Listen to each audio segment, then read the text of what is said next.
Good morning সকলকে। আগের ভিডিওতে আপনারা দেখেছেন আমি ধানবাদে এসেছি। যে উদ্দেশ্যে এখানে আসা সেটার জন্য সকাল সকাল স্নান করে বেরিয়ে গেলাম।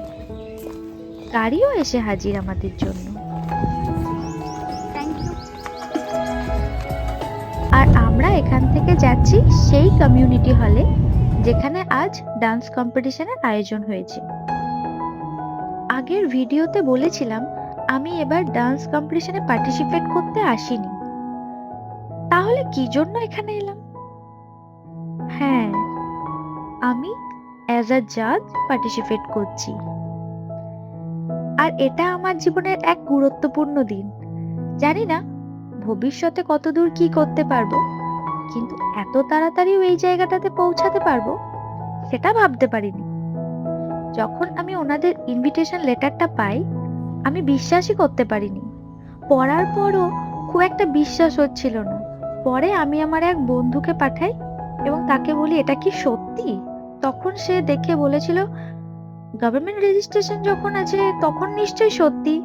কি খুশিটাই না তখন হয়েছিলাম, কিন্তু আজ খুশির থেকে অনেক বেশি টেনশন। যতই হোক অনেক বড় দায়িত্ব। এখন আমি সার্টিফিকেটগুলোতে সাইন করে রাখছিলাম যাতে লাস্টে তাড়াহুড়োর মধ্যে কোনো পার্টিসিপেটের সার্টিফিকেটে যেন সাইনটা মিস না হয়ে যায়। তাছাড়া সময়ও পেয়ে গেছিলাম বেশ কিছুটা, কারণ যে টাইমে শুরু হওয়ার কথা হয়েছিল তার ঠিক 1 ঘন্টা পরে আমাদের প্রোগ্রামটা শুরু হয়। কারণ সবাই ঠিক টাইমে রেডি হতে পারেনি, অনেকে অনেক দূর থেকে এসেছে তো সেজন্য। আমি চেষ্টা করেছি কিছু জনের ভিডিও করতে, কিন্তু সবারটা হয়তো পারিনি, কারণ করাটা সম্ভব না, সবার নাম্বারিং করার ব্যাপার ছিল, সেজন্য হয়ে ওঠেনি। तो चलिए और देरी ना करते हुए कुछ ही क्षणों में हम सभी आज का जो कार्यक्रम है उसका शुभारंभ करेंगे। ইনি এখানে পার্টিসিপেট নয়, ইনি একজন গুরু। ওপেনিং সেরিমনিরই পার্ট এটা একটা। আমার পার্সোনালি ভালো লাগায় আমি এই ভিডিওটা করেছিলাম।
ফার্স্ট রাউন্ড কমপ্লিট হওয়ার পর আমরা বেরিয়ে গেছিলাম একবার লাঞ্চের জন্য। লেট এমনিও হয়ে গেছিল। এখানে হান্ড্রেডস পার্টিসিপেট ছিল। সেটা দুদিনে ডিভাইড করে দেওয়া হয়েছিল যাতে প্রবলেম না হয়। কিন্তু আমার রিকোয়েস্টে এটা 60 অ্যান্ড 40 করা হয়েছিল যাতে নেক্সট দিন একটু তাড়াতাড়ি করে বেরিয়ে যেতে পারি এবং রাত্রের মধ্যে কলকাতা পৌঁছাতে পারি। যার জন্য ফার্স্ট ডে একটু বেশিই চাপ হয়ে গেছিল, তাই কোনো রকমে খাওয়া দাওয়া করে আমরা আবার ফিরে গেছিলাম।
সেকেন্ড হাফটা 3:30 থেকে শুরু হলেও শেষ হতে কিন্তু অনেকটা লেট হয়ে গেছিল। আর ফার্স্ট ডেতে আমি 60 রাখতে বলেছিলাম, সেজন্য ফার্স্ট এবং সেকেন্ড হাফে আমি 30-30 ডিভাইড করে নিয়েছিলাম। আর কে কোন ডান্স ফর্মে কোন পজিশনে আছে সেগুলো এক এক করে নাম ধরে ডাকা এবং সার্টিফিকেট প্রাইজ বিতরণ সবটা মিলিয়ে অনেকটা লেট হয়ে গেছিল আমাদের। যাই হোক, ওনাদের অ্যারেঞ্জমেন্ট খুব ভালো ছিল। শুরুর দিকে আমরা অনেক কিছু রেকর্ড করতে পারিনি, যেমন আমাদের সম্বর্ধনা দেওয়া এবং প্রদীপ জ্বালিয়ে অনুষ্ঠানের উদ্বোধন, কারণ ওই টাইমটা তো আমরা নিজেরাই স্টেজে দাঁড়িয়েছিলাম। এরপর এখান থেকে আমরা বেরিয়ে বাইরে খাওয়া দাওয়া করে তারপর হোটেলে ফিরে গেছিলাম। আর আমাদের যেখানে খাওয়াতে নিয়ে গেছিল আজকে রাত্রে খুব খুব খুব খুব বাজে খাবার, আমরা কিচ্ছু খেতে পারিনি। তারপর রুমে এসে ফ্রেশ হয়ে বসে খুব বিরক্ত লাগছিল, নতুন জায়গা, ঘুমও আসছিল না। 12টার সময় আবার দুজনে দুটো শেক অর্ডার করে খেয়ে তারপর ঘুমিয়েছি আমরা। নতুন জায়গা তাই ঠিকমতো ঘুমও আসছিল না, অনেক লেট হয়েছে সেটাও। চলো, আজ তাহলে গুড নাইট। দেখা হবে পরের একটা ব্লগে দ্বিতীয় দিনের কম্পিটিশনটা নিয়ে। Tata, bye bye.